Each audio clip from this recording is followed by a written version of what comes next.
एक दिन मैं कहीं पूछ रहा था कि हनुमान चालीसा में कितनी पंक्तियां होती हैं, कितने दोहे होते हैं? हनुमान चालीसा में कितनी चौपाइयां होती हैं, कोई बताएगा? 40 होती हैं, नाम चालीसा है। एक माता जी मुझे कह रही थी बड़ौत में कि 700 चौपाइयां होती हैं जी, 700। तो अगर आज के बाद आपसे कोई पूछे तो आप कितने बताओगे?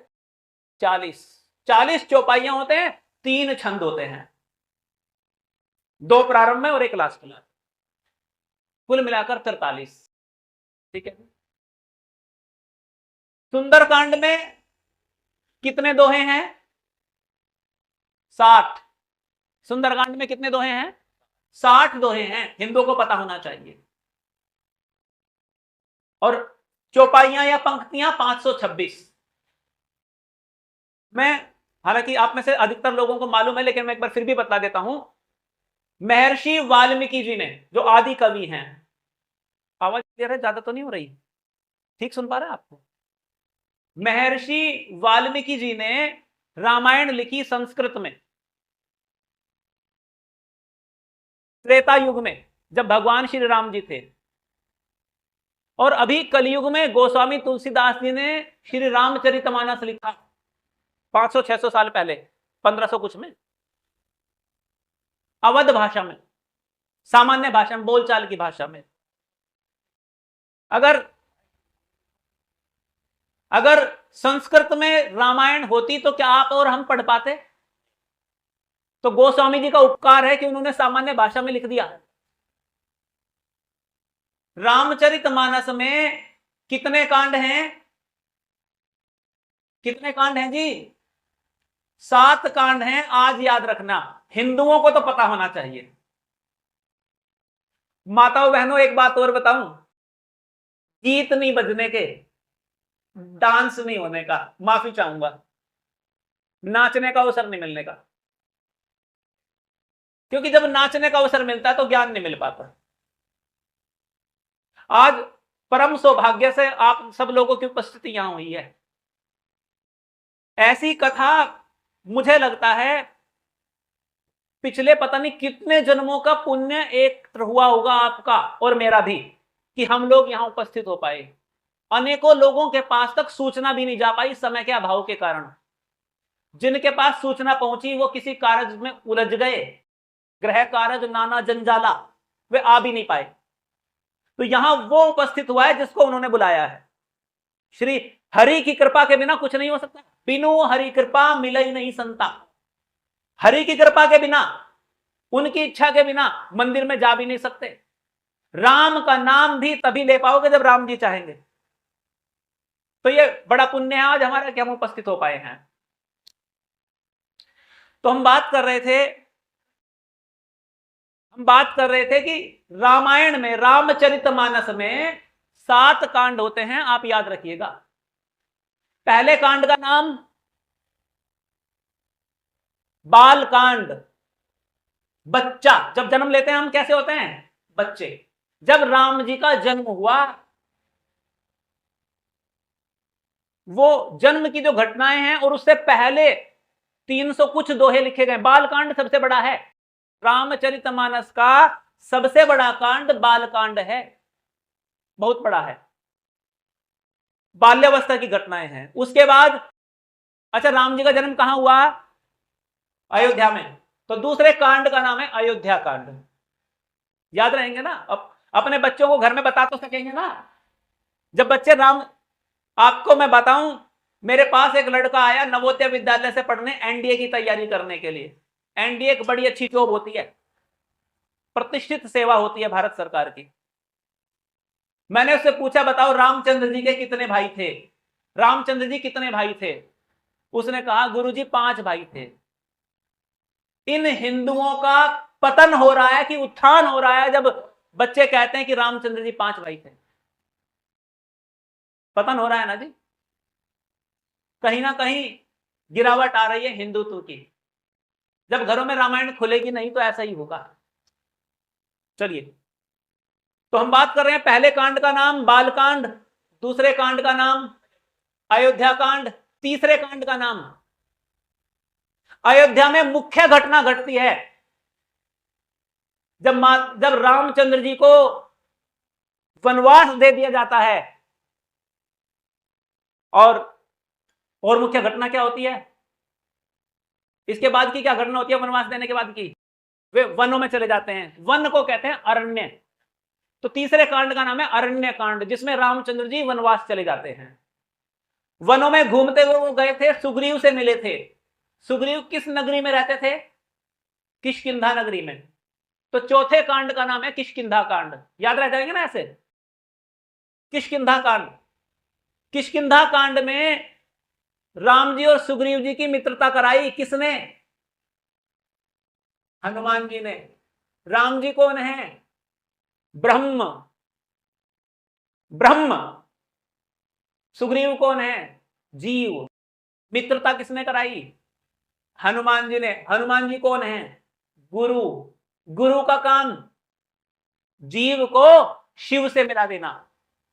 जीव को जो शिव से मिला दे वो गुरु है।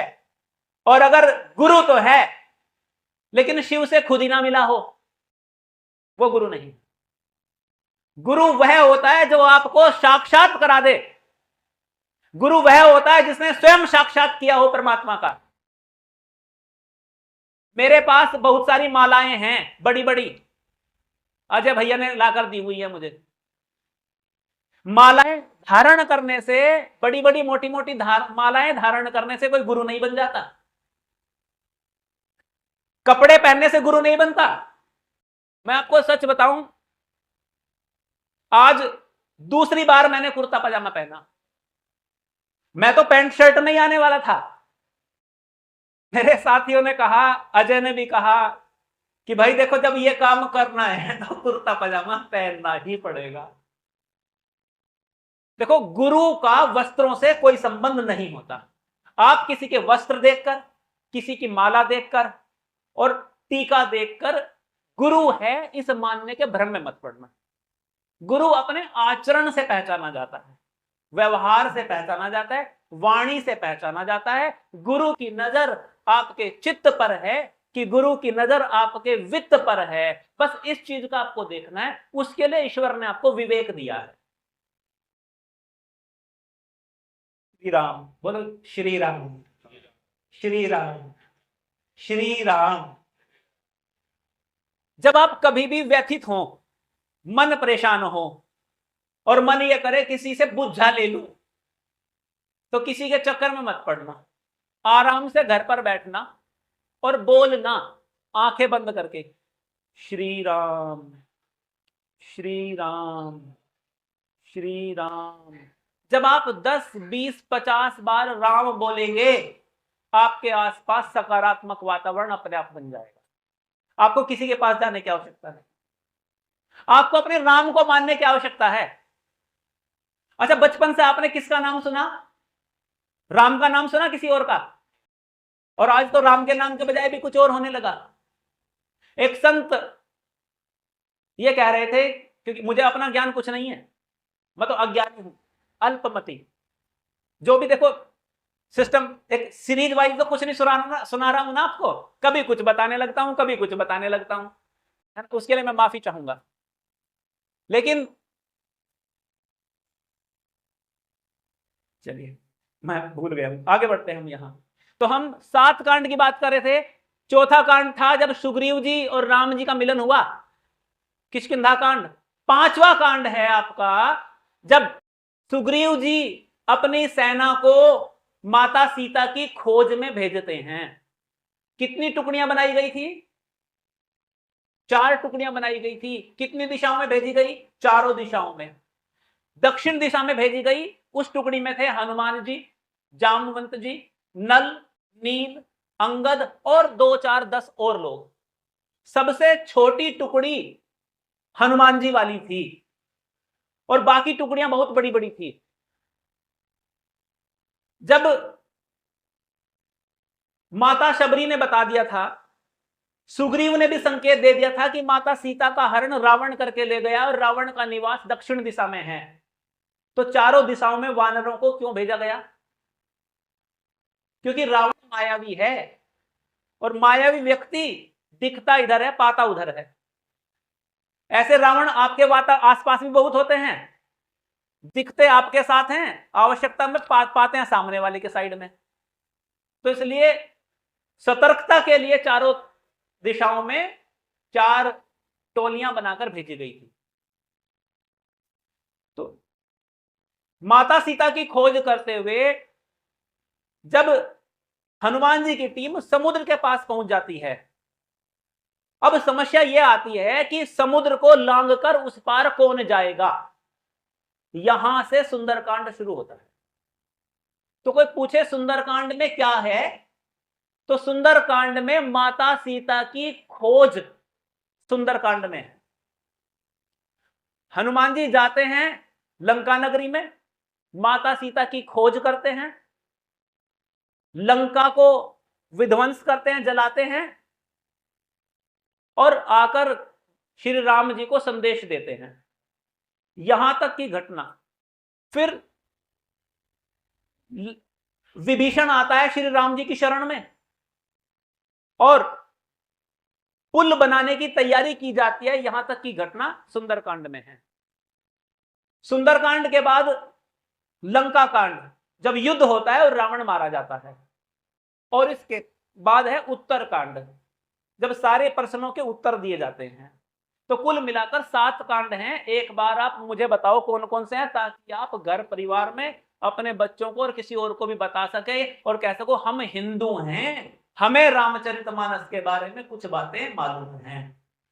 पहला कांड बाल कांड, दूसरा कांड अयोध्या कांड, तीसरा कांड अरण्य कांड, चौथा कांड किष्किंधा कांड, पांचवा कांड सुंदर कांड, छठा कांड लंका कांड, सातवां कांड उत्तर कांड। बोलो सियापति रामचंद्र भगवान की जय। अब एक प्रश्न आता है, सुंदरकांड को सुंदरकांड क्यों कहा जाता है? अच्छा, एक सामान्य बातचीत करना चाहता हूं। आपको जल्दी तो नहीं है कि जल्दी शुरू हो जाए जल्दी खत्म हो जाए, जल्दी शुरू हो जाए जल्दी खत्म हो जाए, ऐसी तो जल्दी नहीं है। जिस जिसको जल्दी है एक बार बताओ, जो जल्दी चाहते भी है, काम भी देखना है।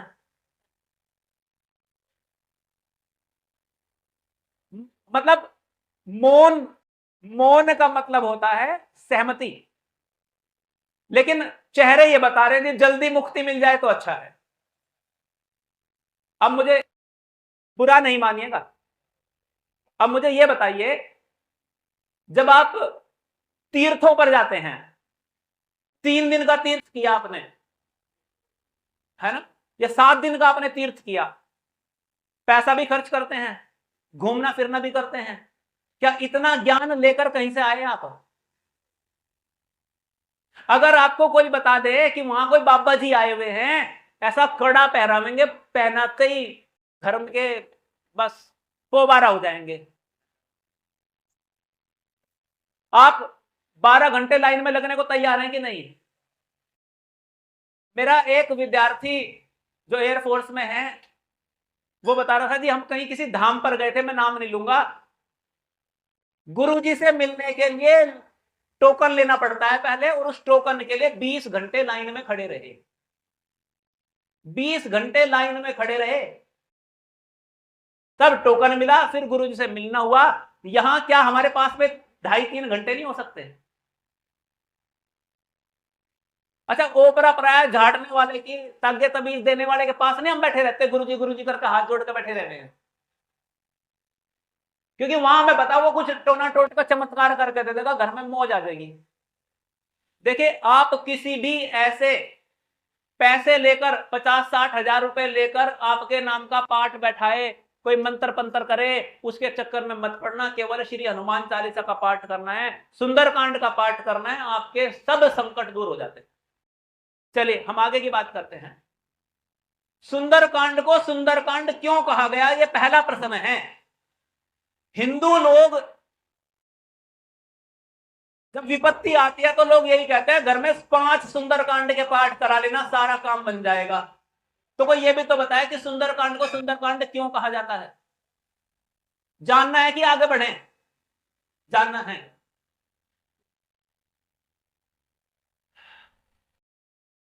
सुंदर का मतलब होता है अच्छा। वैसे तो रामायण के सभी कांड सुंदर हैं, लेकिन सुंदर कांड में एक विशिष्ट बात जो हुई है, श्री हनुमान जी के मुख से मैं बता रहा हूं क्या कहा गया है। किसी ने गोस्वामी जी, आप ये मानो कि गोस्वामी जी ने, गोस्वामी तुलसीदास जी को श्री हनुमान जी के, श्री सीताराम जी के, लक्ष्मण जी और चारे भाइयों के दर्शन प्राप्त थे। अगर आप रामचरितमानस पढ़ोगे, गुरुओं से मिलोगे, तो वे बताएंगे कि श्री गोस्वामी तुलसीदास जी का तो ऐसे संबंध था, हनुमान जी देवता उनके गुरु थे। सुंदरकांड जो लिखा गया है वो हनुमान जी की उपस्थिति में लिखा गया है।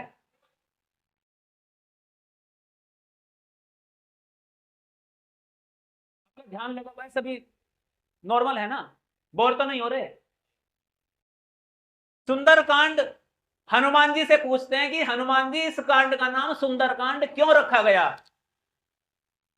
तो हनुमान जी ने यह कहा क्योंकि इस कांड में मेरे जीवन की सबसे सुंदर घटना घटी है।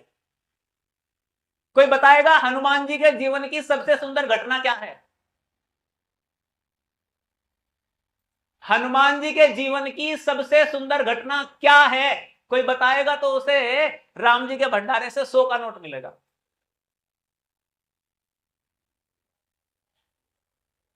मेरे पर्स से मिलेगा, भंडार से भी दे दूंगा। चलो आ जाओ, समय दो थोड़ा सा। ऐसा कोई जरूरी काम नहीं है, ऐसा कोई जरूरी काम नहीं है कि आप राम जी के दरबार में बैठ ना सकें। हनुमान जी के जीवन की सबसे सुंदर घटना घटी है। राम जी तो मिल गए थे किष्किंधा कांड में, और माता सीता मिली थी सुंदर कांड में। माता सीता जगत जननी भवानी, और केवल माता सीता के दर्शन ही नहीं हुए, माता सीता को अनेकों बार हनुमान जी ने माता कहा, और फिर जब माता सीता को विश्वास हो गया कि ये राम जी का प्रिय भक्त है, तो माता सीता ने हनुमान जी को पुत्र कहकर संबोधित किया था। ये हनुमान जी के जीवन की सबसे बड़ी सुंदर घटना है, इसलिए इसका नाम सुंदरकांड है। वैसे तो सुंदरकांड क्यों कहा जाता है, इसके पीछे लगभग 15 बातें हैं। वे कभी श्री राम जी की कृपा से भविष्य में किसी के पुण्यों का उदय होगा, 5 दिन की 7 दिन की कथा अगर एलम गांव में संभावित हो पाई तो फिर डिटेल में तब हम कथा करेंगे। आज थोड़ा संक्षेप में कर लेते हैं। बोलो जय श्री राम। तो सुंदरकांड जब प्रारंभ होता है, उससे पहले किष्किंधा कांड के 2 दोहे पढ़े जाते हैं। आपको इतने तो जानकारी शायद होगी। किष्किंधा कांड का दोहा संख्या 29, पंडित जी बता रहे हैं, हां पढ़ा जाता है। किष्किंधा कांड का दोहा संख्या 29 पहले पढ़ा जाता है। देखिए, हमें बैठे हुए बोलते हुए लगभग 1.5 घंटा हो चुका है और हम सुंदरकांड शुरू नहीं कर पाए। अभी मैं अल्पज्ञ हूं, अल्प ज्ञानी हूं, इसलिए शुरू नहीं हो पाया। और विद्वान लोग तो अब तक खत्म करने के नजदीक आते, प्रसाद बंटने का नंबर आ जाता।